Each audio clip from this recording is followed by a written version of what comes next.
Hey les bambins, j'espère que vous allez bien, en tout cas moi ça va nickel. On se retrouve aujourd'hui pour une nouvelle vidéo sur la Ligue des Champions, la quatrième journée de phase de groupe et le 2 novembre. Il y a 8 matchs analysés, le Dynamo de Kiev contre le FC Barcelone, le Bayern de Munich contre Benfica, Villarreal contre les Young Boys de Berne, l'Atalanta de Bergame contre Manchester United, Wolfsburg contre Salzbourg, Séville contre Lille, donc le match qui nous intéresse quand même pour nous français, Malmö contre Chelsea et Juventus de Turin contre le Zénith Saint-Pétersbourg. Mais avant de commencer, n'hésitez pas à vous abonner à ma chaîne, à mettre un petit pronostic pour les comparer à mes analyses et également lâcher un petit pouce pour référencer la vidéo. N'oubliez pas qu'en description, vous avez mon lien Telegram. Vous cliquez dessus et vous nous rejoignez. Et tous les jours, je vous donne 2 codes safe et une code fun. Je vous donnerai sur chacune de mes vidéos un score exact et une cote sécurisée ou fun par match analysé. Je vous recommande également de jouer mes cotes en match simple pour éviter des surprises lors d'éventuelles combinaisons malheureuses. Je vous donnerai mes codes sécurisés par rapport à des away no bet, home no bet, draw no bet. Ce sera surtout des codes sécurisés donc, et également des doubles chances et des plus ou moins un certain nombre de buts. C'est parti! Attaquons par le Dynamo de Kiev contre le FC Barcelone. Le Dynamo de Kiev a assez mal débuté les phases de groupe de cette Ligue des Champions. Certes, ils ont fait match nul contre Benfica, mais c'est une équipe avec qui ils vont lutter pour la 3e place. Mais malheureusement, derrière, ils se sont inclinés 2 fois au FC Barcelone, une équipe qui est quand même en difficulté, mais on va y revenir, et 5-0 au Bayern de Munich, qui sera largement devant, on n'en doute pas. Ils sont assez faciles en championnat, ils n'ont pas encore perdu, et ils sont à la lutte avec le Shakhtar Donetsk, une autre équipe ukrainienne qui dispute la Ligue des Champions. Il rencontre le FC Barcelone qui est en crise totale, qui vient de perdre son entraîneur Ronald Koeman, qui va sans doute être remplacé par peut-être une ancienne gloire du FC Barcelone, Xavi en particulier, mais pour l'instant ce n'est pas encore fait. En tout cas, ils viennent de se faire accrocher 2 fois. Une fois, ils ont perdu au Rayo Vallecano, c'était la 11e journée, et lors de la dernière journée, donc la 12e, qui vient de se dérouler ce week-end, ils viennent de faire un but partout contre Alaves. À chaque fois, ils ont manqué de réalisme.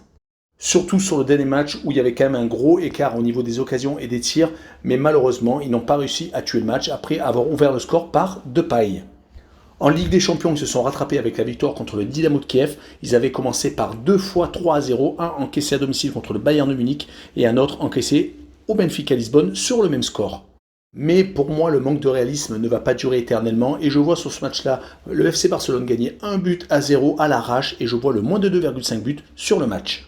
Poursuivons avec le Bayern de Munich contre Benfica. Au match aller, les Bavarois avaient eu du mal à faire la différence, n'attendant que la 70e minute pour marquer le premier but et après ça a été un déluge, 4-0, comme depuis le début de la Ligue des Champions, où à chaque fois ils ont marqué au moins 3 buts, 3-0 au FC Barcelone et 5-0 contre le Dynamo de Kiev.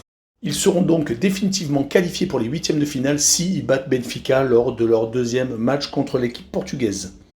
Pour ce qui est du championnat allemand, ils viennent de s'imposer 5-2 à l'Union Berlin. Ils se sont rattrapés de la gifle reçue contre Mönchengladbach lors du dernier tour de Coupe d'Allemagne. C'était le 27 octobre. Mais comme d'habitude, ils ont tendance à marquer au moins 4 buts, voire si ce n'est pas 5 sur les 5 derniers matchs. Ils l'ont fait 4 fois. On notera tout de même que des fois, ils ont des petits loupés, comme contre Francfort lors de la 7e journée, où ils se sont inclinés à domicile.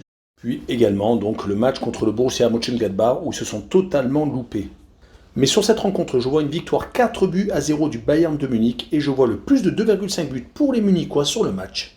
Poursuivons avec Villarreal qui rencontre les Young Boys de Berne. Villarreal s'était imposé lors de son déplacement en Suisse 4-1 lors de la 3e journée, se rattrapant des 2, on va dire, mauvais résultats, car lors de la première journée de la Ligue des Champions, ils avaient fait 2-2 à domicile contre l'Atalanta de Bergame et s'étaient inclinés à la 95e à Manchester United. Franchement, ce n'était pas trop de chance, car Villarreal est une équipe qui a tendance quand même à faire beaucoup de matchs nuls, qui aurait pu en faire un de plus. Ces derniers temps, c'est un peu compliqué. Ils s'inclinent quand même à domicile contre Sasuna. Ils font match nul contre Cadix à domicile également.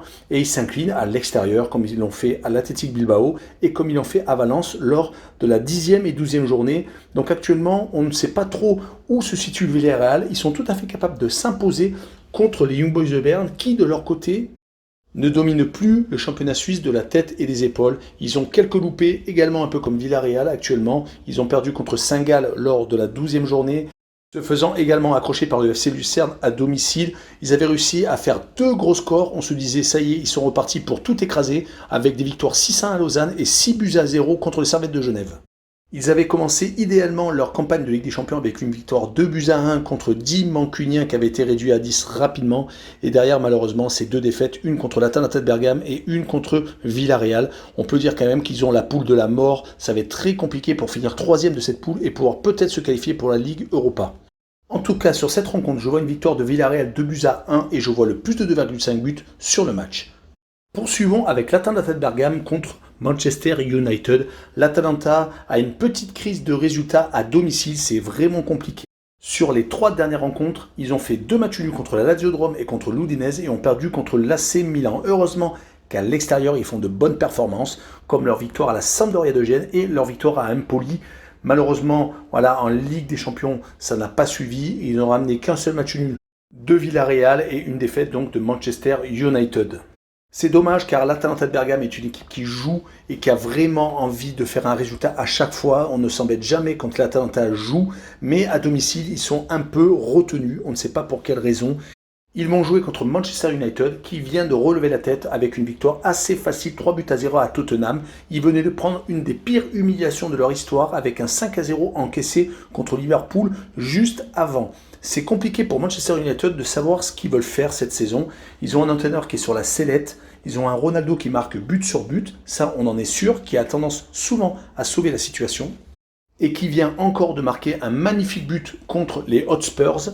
On notera tout de même qu'à l'extérieur, ils sont beaucoup plus à l'aise avec au moins 3 victoires contre Wolverhampton, West Ham et Tottenham, donc bien entendu en championnat. Et je les vois continuer à faire des exploits à l'extérieur et je les vois s'imposer 2-1 à Bergame et je vois la double chance N2. Poursuivons avec Wolfsburg contre Salzbourg. Wolfsburg vient de gagner à l'extérieur un de leurs premiers matchs depuis très longtemps. Ils avaient commencé par 4 matchs, 4 victoires en championnat et depuis n'avaient plus gagné un match, faisant entre autres un match nul contre les Lillois. On pensait que c'était d'ailleurs un très bon point, mais finalement on se demande si ce n'est pas une contre-performance. Là, ils viennent de s'imposer au Bayer Leverkusen, un peu contre toute attente. Mais est-ce qu'ils vont relever la tête contre Salzbourg, qui lui, de son côté, a très bien commencé sa campagne européenne avec 2 victoires et un nul. Les 2 victoires ont été à domicile contre Lille et contre Wolfsburg. Donc ils avaient remporté le match aller et avaient fait match nul à Séville. En championnat, ils se baladent. Ils se sont fait accrocher il n'y a pas longtemps, mais on gagne tous leurs matchs. Donc je vois Salzbourg rester sur sa dynamique et continuer et voire même s'imposer à Wolfsburg 2-1. Et pour assurer le coup, je vois la double chance N2. Poursuivons avec Séville contre Lille. Les Sévillans ont réalisé 3 matchs nuls lors de leurs 3 premières rencontres en Ligue des Champions. Leur qualification passera par un bon résultat contre Lille et peut-être au moins faire un résultat à l'extérieur. En championnat, ils sont assez sérieux à l'extérieur, gagnant quelques matchs par-ci et faisant quelques matchs nuls par-là. Ils ont perdu quand même contre Grenade il n'y a pas si longtemps que ça. C'était leur première défaite en championnat. Ils sont quand même beaucoup plus solides actuellement à domicile. Ils restent sur 4 victoires consécutives en championnat contre Osasuna lors du dernier week-end, contre Levante 5-3, contre l'Espagnol de Barcelone et contre Valence. Il va falloir donc compter sur les Sévillans quand ils jouent chez eux. Ils rencontrent donc les Lillois qui viennent de s'incliner au Parc des Princes. Je ne sais pas si c'était vraiment mérité, mais malheureusement ils ont loupé leurs 20 dernières minutes. Car ils menaient 1-0 et ont loupé beaucoup d'occasions de faire le break. Et malheureusement, Di Maria et Marquinhos sont venus les punir en fin de rencontre. Ils sont donc actuellement sur 4 matchs sans victoire. Ils s'étaient inclinés à Clermont, avaient fait match nul contre Brest à domicile en championnat et donc avaient fait 0-0 contre Séville. Depuis leur victoire 2-0 contre Marseille où on pensait qu'ils étaient repartis de l'avant, malheureusement ils sont en train de caler. Et sur cette rencontre, je vois Séville s'imposer 2-1 et je vois Séville marquer plus de 1,5 but sur le match.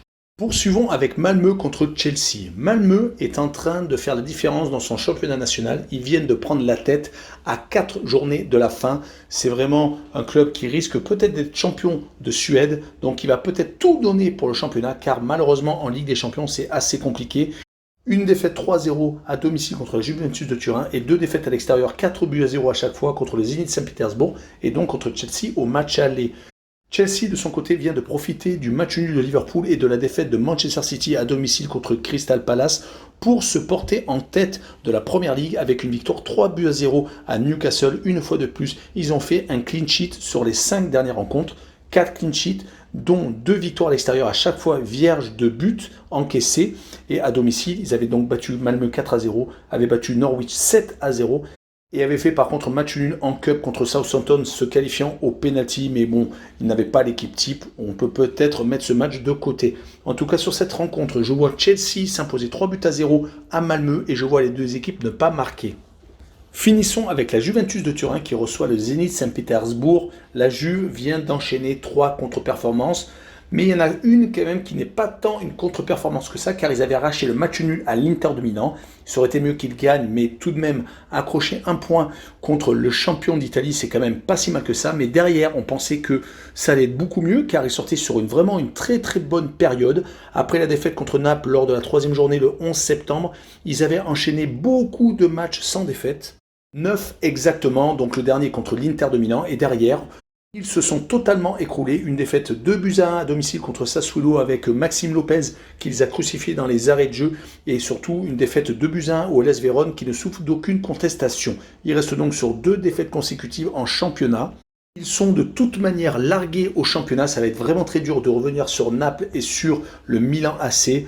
De son côté, le Zénith Saint-Pétersbourg est toujours premier de son championnat. Leur victoire contre le Dynamo de Moscou lors de la dernière journée, de la 13e en l'occurrence, leur a permis d'avoir 5 points d'avance sur le groupe des poursuivants. Mais par contre, en Ligue des Champions, c'est un peu compliqué. Ils avaient perdu au match aller contre la Juve 1-0 et s'étaient inclinés une deuxième fois à Chelsea 1-0 également sur le même score. Mais heureusement, le 4-0 contre Malmö leur permet d'avoir un espoir d'attraper la 3e place, car les 2 premières places, ça va être compliqué. Bien entendu, ce match à Turin va peut-être être pour eux une élimination totale de la Ligue des Champions et peut-être une qualification pour la Ligue Europa, car il sera bien entendu impossible de refaire leur retard. Sur ce match-là, je vois une victoire 1-0 à l'arrache de la Juventus de Turin qui va essayer de ressortir la tête de l'eau, et surtout, je vois le moins de 2,5 buts sur le match. Voilà, on en a fini avec cette vidéo sur la Ligue des Champions. N'hésitez pas à nous rejoindre sur Telegram, le lien est en dessous de la vidéo en description. Également, à rejoindre le site d'actualité sportive Passion Sportive. Il y a vraiment des trucs super intéressants, donc toutes les informations sportives. Et également, abonnez-vous. Ciao les bambins!